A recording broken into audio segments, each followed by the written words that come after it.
Hi! Thanks for joining me for another Woolly Wednesday cast. I hope everybody's having a great day today. It's August. Several months ago, I thought we'd never get to August, but now the summer's going by way too fast. So I'm glad to see you here. Hi, thanks for coming, everybody. And today we're going to talk about sunflowers. So my husband planted these huge sunflowers outside. Hi, Nancy. They're just gigantic. The neighbor girls think that it's like the beans, the giant, and maybe we'll get a golden egg. I don't know. They're up past the roof of the house, which is big. I'll take some pictures later and show you. But anyway, the sunflowers are so pretty, and so it inspired me to finish up a sunflower project I've been working on for a while. Hi, Lynn. Thanks for coming today, and thank you. Yeah, Monday was my wedding anniversary. So we usually go on our vacation in August because my husband was a teacher, and so we had to do it in the summer. And we would most always go over our anniversary. So we're doing things a little different. But Monday we had a lovely day and went on a bike ride and had a picnic. So, you know, you make the best of it. I'm not ready to go too far from home yet. But so let's get to our project. First I want to show you what inspired it. Besides the sunflowers outside, I have this sunflower table runner hanging up behind me here. This is sunflower sizzle. Hi, Kim. Thank you. So this is sunflower sizzle. It can be as big of a quilt as you'd like. Hi, Patty. I first made it in cotton applique. So the pattern covers both things. You can do it in cotton applique or you can do it in wool. And this one hanging back here, I did in wool applique, and that is just the runner. So pretty quick, three quick blocks, and you've got a table runner. But I used the sunflower and adapted it a little bit down to a pincushion. So I'm going to show you today how I stuff my pincushions, and I'm going to show you a couple stitches that I used on here, and I'm going to show you how, well, it can also be a coaster. So right now it's all stitched down, and I blanket stitched around the edge, and thanks, Carrie, and we're gonna stuff it. Okay, I'm gonna show you how I do that because I use a mixture of walnut shells and stuffing because I like it to have some weight, but I like it to be soft also. I don't want it to be just walnut shells. Some people like to do that, but I don't. So I'm going to show you what I do. I know some people sew a little muslin bag to put the walnut shells in, and frankly, I just don't have time for that. And I haven't really found that there's a big need to do that. So I'm going to show you what I do. So first of all, I want to show you where we are so far. So it's a 6-inch circle, and I don't have the pattern sitting right out here, but you know, the shapes are all in the pattern to trace. And there are 12, I think, because there was 12, 4 times 3 is 12. There's 3 different colors I used in the petals. We've got a 3-inch gold circle, and then I did a 2-inch a buttercup, which is just kind of my color in between yellow and gold. For the next circle, that's 2 inches, and then I did a 1.5-inch brown circle. Okay, so you can see here then when it's all stitched. And here I added some decorative stitching. So this is a chain stitch. We're going to do that. And I started doing a scroll. Is that right? Yeah. Oh, a scroll stitch around here. And I'll move the camera and we're going to do a close-up of that stitching in a little bit. Okay, so you can see, if you've seen me do this before, you know that I use freezer paper. So the little pieces are traced on freezer paper, and then you just peel off the paper because the freezer paper sticks to the wool. Okay, so you just peel off your paper, and then you've got your wool with no fusible on it because I don't like the stiffness of that, and I don't like to stitch through it. So then I've got one spot left here for this little petal. So I just put it in this little spot, and I get out my stapler. Sometimes I glue if it's too small to staple. Then I use a little glue stick.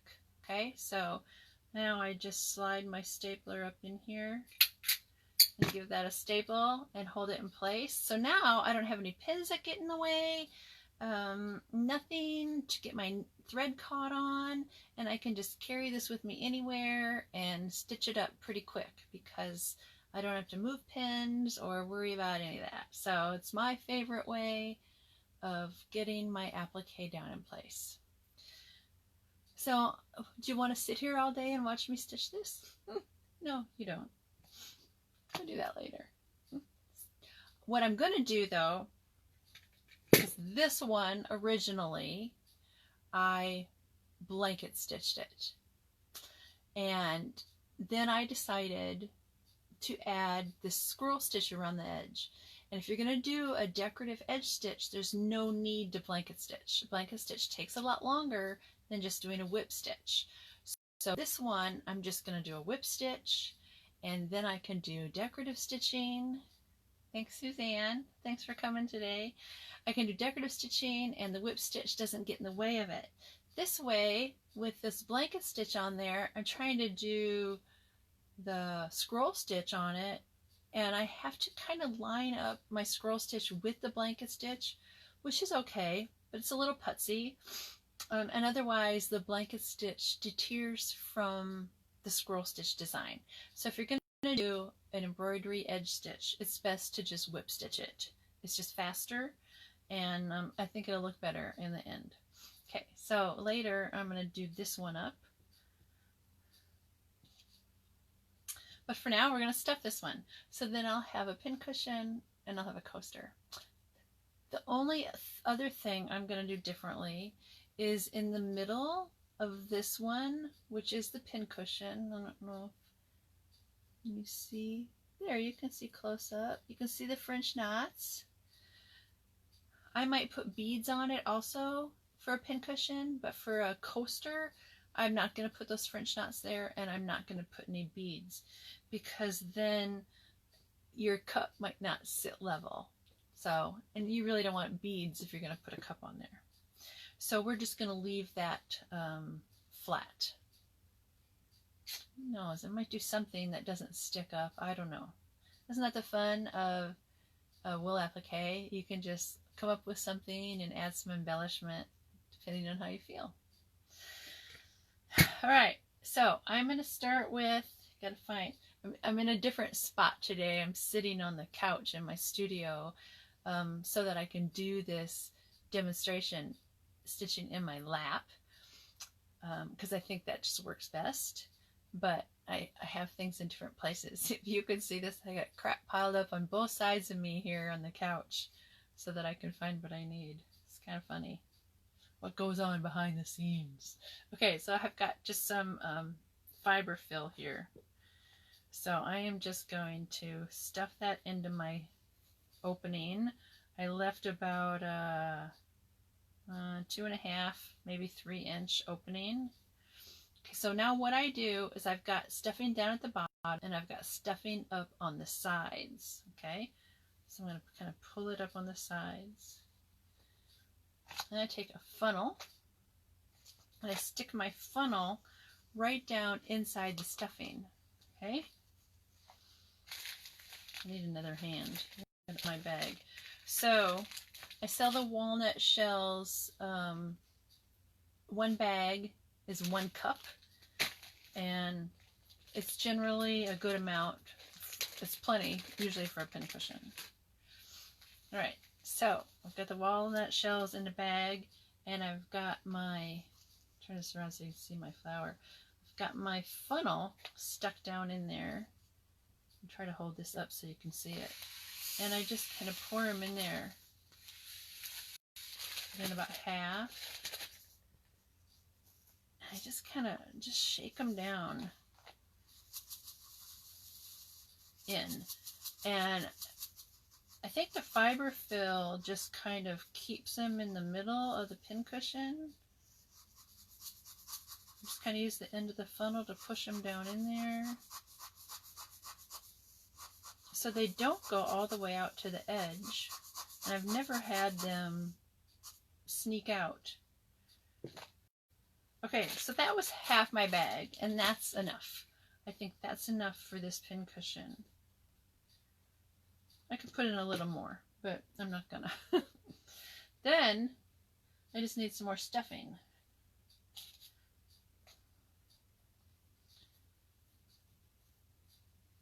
So we'll just finish our stuffing here.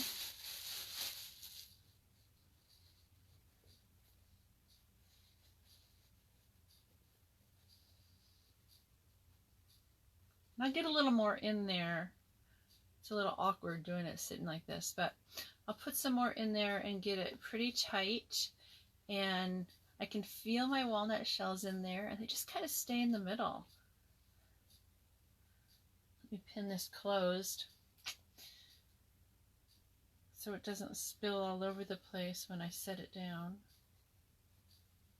And then after I get more stuffing in there, I will go back and finish blanket stitching my opening. There. So there. Then we have a pincushion.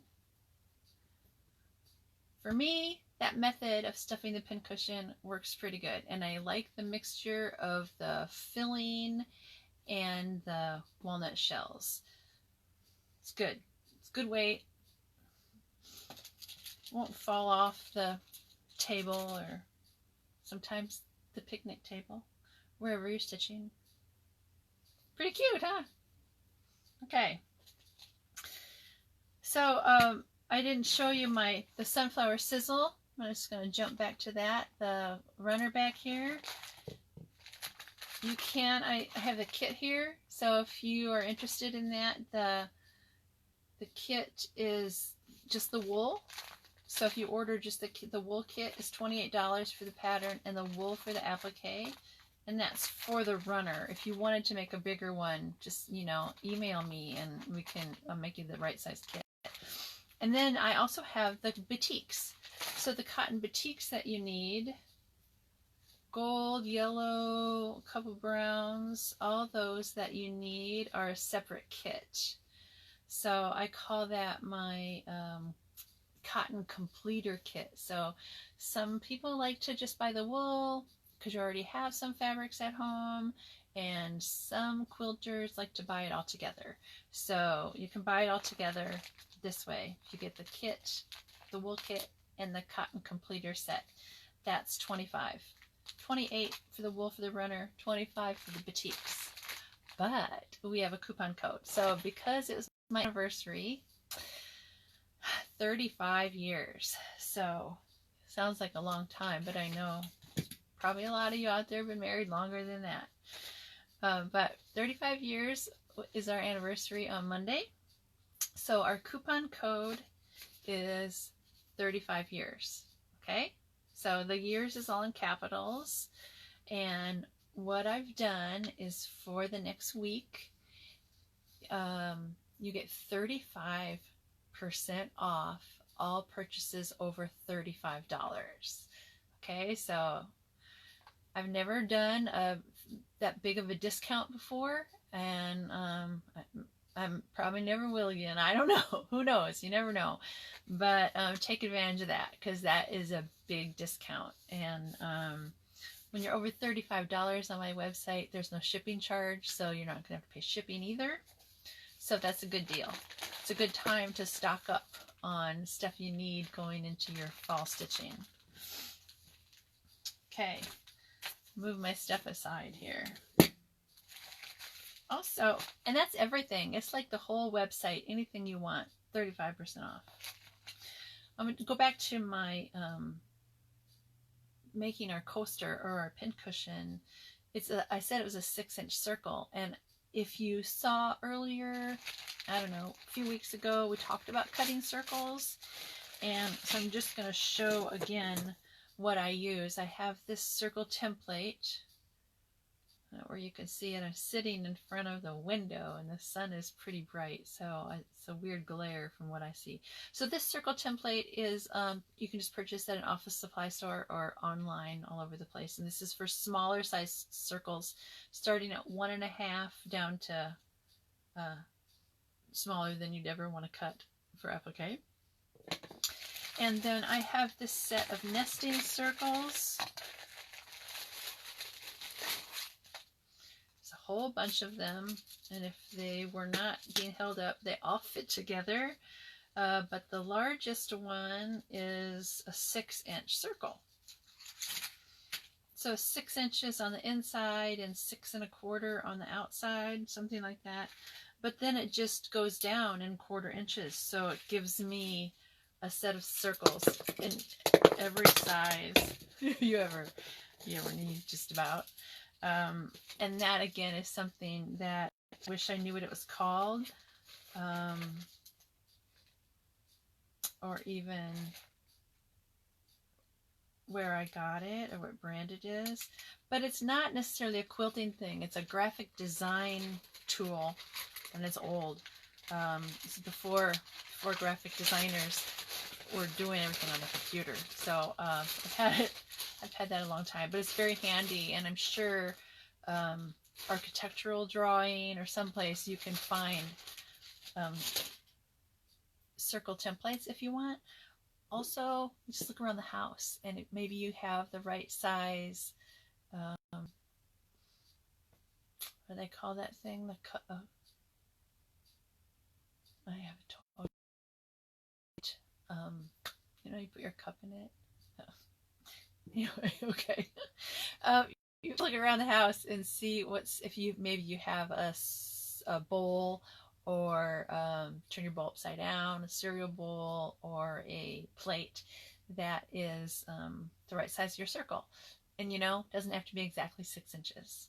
It could be a little smaller and it would work. It could be a little bigger and it would work. So don't put yourself in a box thinking it has to be exactly a saucer. Oh, thanks, Mom.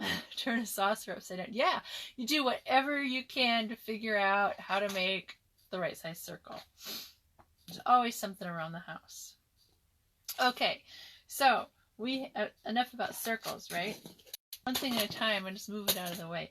Back to our pincushion. The last step is that I have a little leaf. Okay, so the runner has 3 leaves on it, but I just took one of them, and if I get out of the way, I can get it close. So I did a stem stitch for veining, and I blanket stitched around 2 leaves. So you cut out 2 leaves.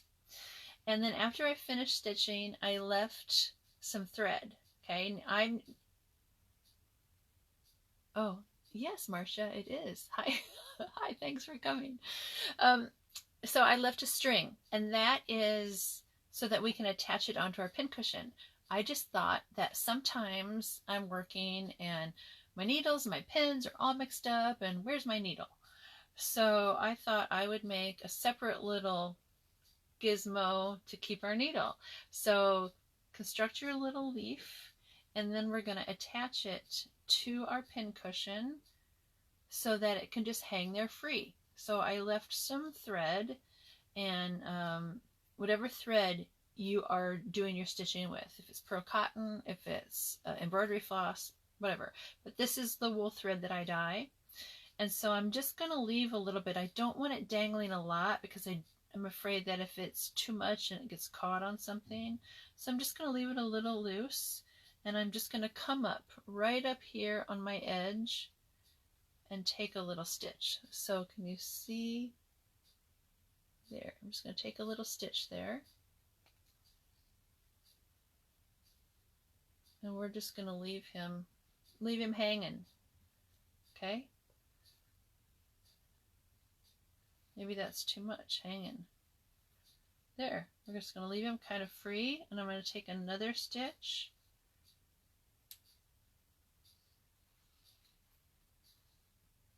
There, and I think that's all we need. He's just kind of hanging out loose, and we can keep our needles there,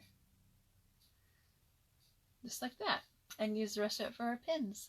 There. Okay, so this is, I have so many sunflower things, I wanted to give it a unique name, so I'm calling it the One Sunny Flower Pincushion. Okay? So, I think that turned out really cute. I do say so myself. All right, clean up all my stuff, my stapler out of the way, and we're gonna do some stitch demos, okay? I do keep my funnel just with my walnut shells. I suppose it's not a big deal, it's just walnut shells. You could just use any funnel from the kitchen. Don't tell my husband I have it down here. You're probably looking for it. Okay. Get my stuff ready. Every time I do this, I learn something. I did learn to have some nice contrasting colors for our demo so that you can see it better. So I'm going to do my demo stitching on this with a bright pink thread. So that ought to help you to be able to see what's going on. All right, now I got to move the camera.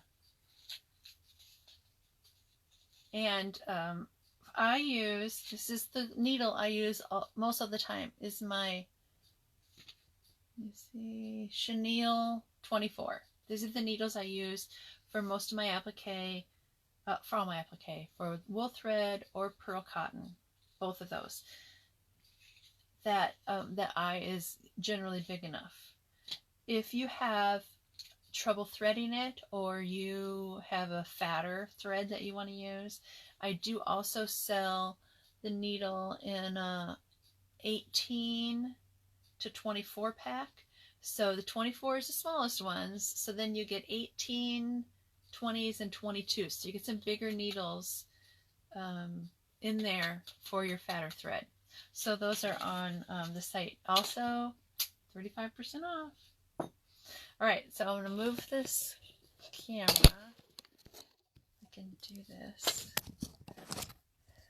Okay, I'm going to flip it around, so bear with me, everybody. Hold on tight. You don't know what's going to happen. Okay. Here we go. Is everybody still there?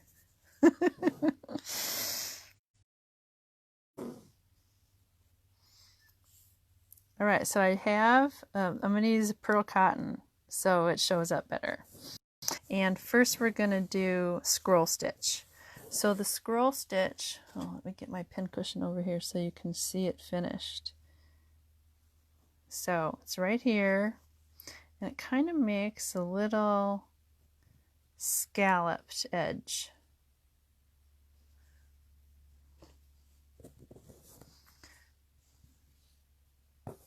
All right, so first thing we're going to do, now this isn't stitched down at all, so we're just going to kind of stitch it down with the scroll stitch.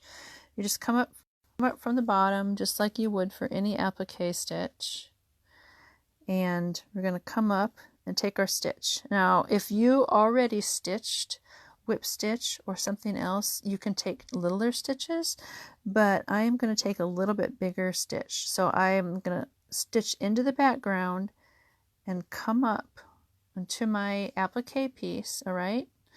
And then I'm going to take this thread that's coming out, and it's going to go, come on, under, I want it underneath my needle, all right? So under the needle, and then around and under the needle, okay? So you see it just kind of loops around the needle.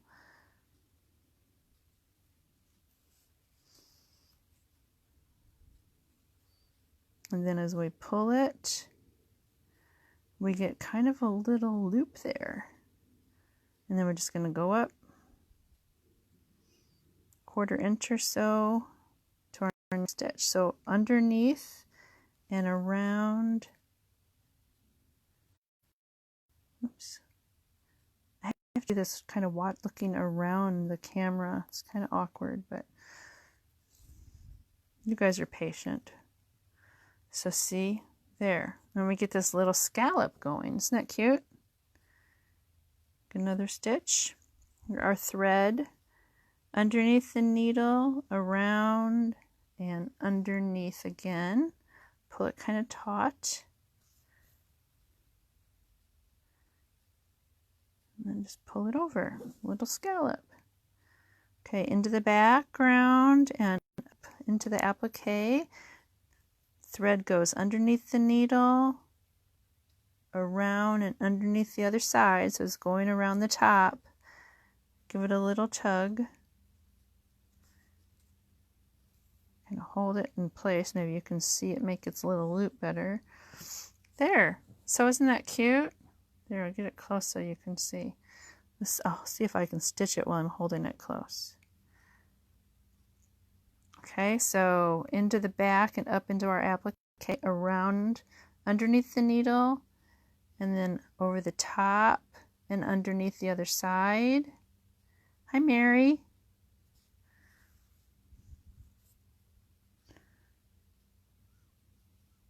There.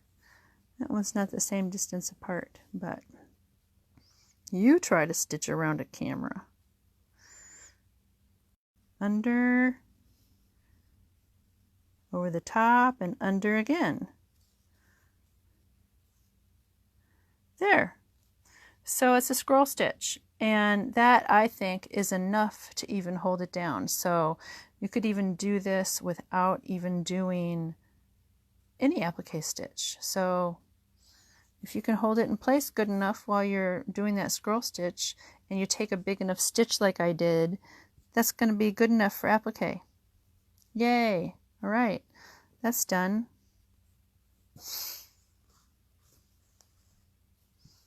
Okay, I'm just going to take my thread to the back so we can come up here and start another one. I'm going to show you that chain stitch. And you know, maybe this is basic, and maybe you guys all know how to do a chain stitch, but yeah, so it's right here, and it's very versatile. You can use it as an edging stitch. Here it's not even on the edge, it's just kind of in the middle. You can do it straight, you can do it curved, you can add a chain stitch wherever you want to.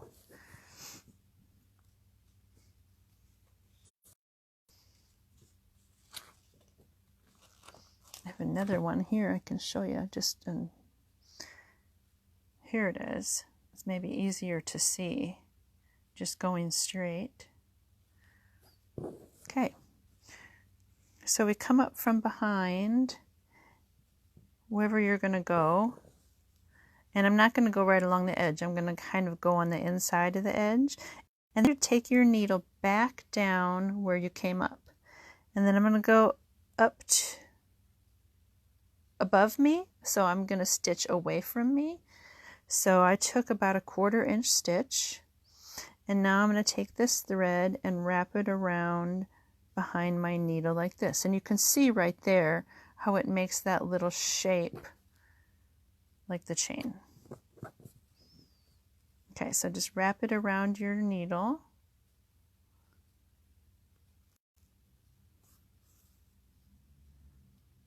And pull it through, and there's the first step of your chain.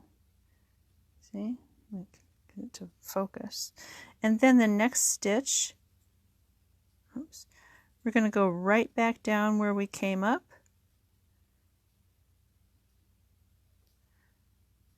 Try to keep it the same distance and come up about a 1/4 inch. And again, just wrap your thread around the needle underneath and down over the other side. Just kind of hold it in place with my thumb. Pull it through. There. Pretty easy, isn't it? So I have the stitching book from Sue Spargo. If you don't have some kind of a stitching guide and it's something that you'd like to have, I just keep going with that chain stitch. You can get those too on the 35% off. So everything on the website, you can just fill your shopping cart and get 35% off. So that's the chain, and this is the book. I don't know if I can. I'm so close. Okay, so Creative Stitching with Sue Spargo. It's a great book. It has how many 75, 80 stitches in there. It's just full of information.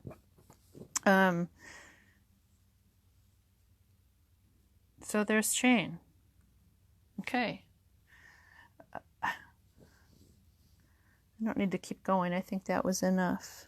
We'll do one more. In case you just came in, go down right where you came out. Take about 1/4 inch. And I go from right to left underneath the needle to make my chain, but you could do it the other way. If you're left-handed and you want to stitch the other direction, that's fine as long as you always do it in the same direction. It's I haven't even done all the stitches in there. There's so many. So there's chain stitch. There's all kinds of fun things you can do. Here is our coupon code. Can't get it far enough away. I can move the camera. 35 years for our coupon code to get a 35% discount on all purchases over $35. And I'm going to flip you around. You see my notes there. Flip you around so I can say goodbye or see if there's any more questions. We hook this back up. It's quite an elaborate contraption. Okay, so there is, I think throughout the rest of the month, I'm going to try to do more stitching demos now that I kind of figured out how I can do my little setup here and show you. So if you have a suggestion for me, I will watch that and see how it looked. But if you have a suggestion, let me know. Or like I always say, if there's something you want to see, let me know. And if you're watching and you haven't liked or shared or made a comment, hi Susan, nice to have you watching. Make a comment, like, share, or if you make a purchase today, that also will qualify you in our drawing. And the drawing winner this week is going to get a kit to make the sunflower pincushion. Last week's winner won a whole set of the patterns that we showed, the new ornament patterns. I forgot for a minute what I even did last week. Thanks, Kim. Thanks. I'm glad you liked it. And we'll do more demos this month. And I hope everybody has a great day. And thanks for coming. And I'll see you next week. Bye now.